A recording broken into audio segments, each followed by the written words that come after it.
Fobia social, você sabe o que é? Nesse vídeo eu te explico o que é e como identificar os principais sintomas de uma pessoa que sofre com fobia social. Mas antes de eu te explicar, já deixa o seu like, assim você me ajuda a entender se está gostando ou não dos conteúdos que eu posto aqui no canal. Afinal, o que é fobia social? A fobia social é uma sensação de incapacidade de lidar com situações que você tem que interagir, por exemplo, socialmente. Principalmente com pessoas que você não conhece em lugares que te coloquem de alguma forma em evidência, ou seja, que o foco esteja sobre você. Esse tipo de situação te gera um desconforto e um nervosismo absurdo, fazendo com que você se sinta muitas vezes frágil e vulnerável, evitando assim que você se coloque diante dessas situações. Bruno, como que isso acontece? Pessoal, quem tem fobia social realmente acredita que está sendo analisado e julgado o tempo inteiro por tudo aquilo que você fala, pelos seus comportamentos e também atitudes. Quais os sintomas mais comuns da fobia social? Pessoal, os sintomas podem ser emocionais ou comportamentais e físicos também. E sabe o que é o mais interessante? Muitas vezes as pessoas confundem os sintomas da fobia social com sintomas de timidez, sem saber que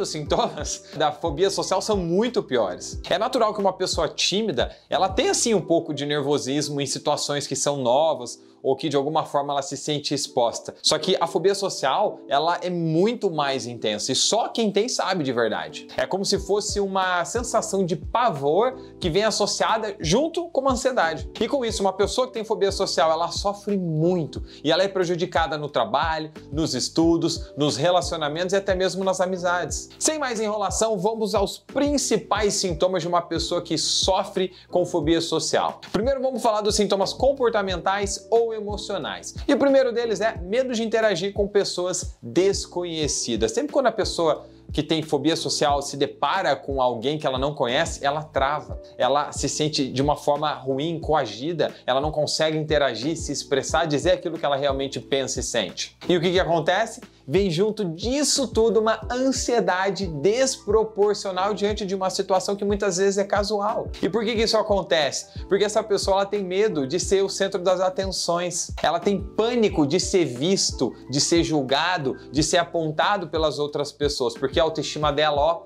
é lá no chão, ela é uma pessoa insegura, que pensa de uma forma negativa o tempo inteiro e tem às vezes pensamentos destrutivos sobre si mesmo. E o que essa pessoa faz? Ela olha no olho, ela evita o tempo inteiro contato visual. Aí ela acaba adquirindo muitas vezes alguns movimentos repetitivos, algum tipo de tique nervoso. Isso porque eu ainda nem falei dos sintomas físicos que essa pessoa acaba sentindo, como por exemplo, falta de ar, o coração acelerado, uma taquicardia, boca fica seca, parece que tá grudada, a mão fica gelada pra caramba, muitas vezes ela tá gelada e tá suando de uma forma desproporcional, tá no ar-condicionado suando, ela sente enjoo, sente até mesmo tontura. Pessoal, como o desconforto de uma pessoa que sofre com fobia social é muito grande, quando ela passa por algo ou apenas imagina que pode passar por alguma coisa, ela vai agir sempre com a intenção de fugir desse tipo de situação, evitando ao máximo para não se sentir dessa forma de novo. E por isso, uma pessoa que sofre de fobia social, ela vai evitar interagir com pessoas que ela não conhece, ou ainda ela pode ficar quieta, mesmo perto de amigos que ela já conhece, se tiver uma pessoa nova no meio da roda. E o que vai acontecer? Ela nunca vai tomar a iniciativa de uma conversa. E quando ela tiver uma conversa, ela não vai conseguir olhar no olho da pessoa, ela vai ficar olhando para o lado,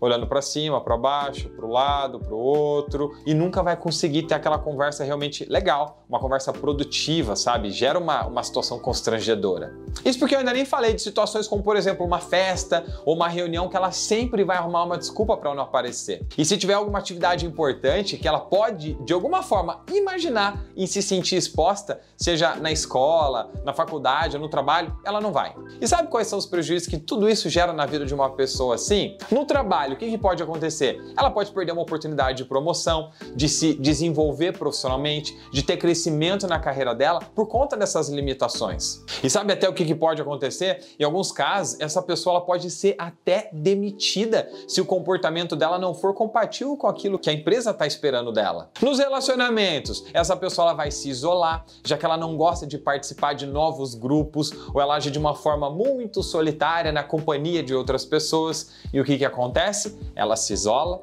se afasta das pessoas que ela gosta e sofre. Em relação à vida pessoal, ela vai ter uma dificuldade gigantesca de se posicionar, de dizer aquilo que ela está pensando, de dizer aquilo que ela está sentindo, até mesmo de discordar da opinião de uma outra pessoa. E o que acontece? Ela consente. Se ela não discorda, ela consente com aquilo que ela não concorda. E ela passa por cima de si mesma e muitas vezes ela faz promessas que ela não vai conseguir cumprir, o que vai fazer com que ela se sinta angustiada e culpada. Sem contar naqueles casos ainda mais severos, que essas pessoas, para se soltarem um pouquinho mais, elas precisam muitas vezes apelar para o álcool, para drogas ou para qualquer outro tipo de vício que possa aliviar aquele desconforto que ela está sentindo, aquela sensação ruim. E você pode estar se perguntando: mas Bruno, então o que leva uma pessoa a desenvolver uma fobia social? Pessoal, são muitos os fatores, mas na grande maioria está relacionado ao ambiente onde essa pessoa cresceu, às experiências que ela viveu e, de acordo com a ciência, podem até existir alguns fatores genéticos, né? Que apesar de não ter comprovação científica nesse caso, a fobia social é muito mais comum em pessoas que já têm tido esse histórico na família. Em relação aos fatores ambientais, que são os mais importantes nesse caso, tem uma influência muito grande na criação que essa criança recebeu dos pais, na sua vivência na escola. Pessoal, as crianças tendem a desenvolver uma fobia social quando elas são criadas em um meio muito repressivo, sabe? Sem afeto, sem estímulo, ou no caso da escola, quando elas sofrem algum tipo de abuso, um bullying, né? Ou se sentem com alguma dificuldade de aprendizado. E ainda tem aquelas pessoas que tiveram algum tipo de trauma e de alguma forma elas se sentiram expostas a uma outra pessoa, a outras pessoas, diante de uma situação constrangedora. E aí a gente pode até incluir um assédio moral, um assédio sexual. Pessoal, é aquilo que eu sempre digo aqui no canal, nossa mente só reconhece aquilo que ela já conhece. Então, os nossos padrões e comportamentos, eles são moldados com o passar dos anos, com o objetivo de nos proteger, evitando que a gente passe mais uma vez por situações que a gente já viveu e antes foram interpretadas de uma forma negativa. Então, para exemplificar, dá para analisar o seguinte: normalmente, uma pessoa que tem medo de cachorro, em algum momento da vida ela sofreu algo de negativo associado a cachorro. E hoje o medo protege ela, evitando que um cachorro, de alguma forma, dentro dos padrões de uma mente emocional que não pensa, faça algum mal para ela. E da mesma forma, outros medos, como por exemplo o medo de dirigir, o medo de altura. Lembrando, claro, que a gente não precisa ter vivido algo realmente impactante, realmente pesado, mas apenas ter tido uma percepção negativa associada ao objeto do medo. Então, se a fobia social faz com que uma pessoa evite o contato e situações com outras pessoas, a gente pode entender de alguma forma que existe uma percepção criada relacionada a pessoas fazerem mal. Por isso, eu preciso evitar as pessoas. Então, para a mente de uma pessoa que sofre de fobia social, as pessoas magoam, as pessoas machucam, as pessoas ofendem, elas julgam, elas humilham. E para não sofrer nada disso de novo, surge a fobia social. Tá, Bruno, mas como é que eu posso saber se eu realmente tenho fobia social e não timidez? A fobia social ela é diagnosticada por um psicólogo e um psiquiatra. Então eles fazem uma série de perguntas para avaliar o seu histórico emocional e muitas vezes eles podem te pedir alguns exames também. E qual o tratamento para fobia social? Pessoal, da mesma forma como na maioria dos transtornos emocionais, dos problemas emocionais, a fobia social ela pode ser tratada através de terapia e às vezes da prescrição de alguns medicamentos, ou seja, associados ao método terapêutico. O mais importante para você é saber que não precisa passar por isso sozinho. Se necessário, você pode sim buscar a ajuda de um profissional para te guiar em um processo, indo diretamente na causa do seu problema, para que aí sim aos poucos você aprenda a lidar com essas situações que antes te causavam tanto desconforto, te permitindo evoluir cada vez mais. Mas e aí, me diz, você se identificou com algum desses padrões? Escreve aqui abaixo qual deles fez mais sentido para você. E se você gostou desse vídeo, claro, deixa o seu like e já comenta aqui abaixo o que você mais gostou aqui. A gente se vê no próximo vídeo. Valeu!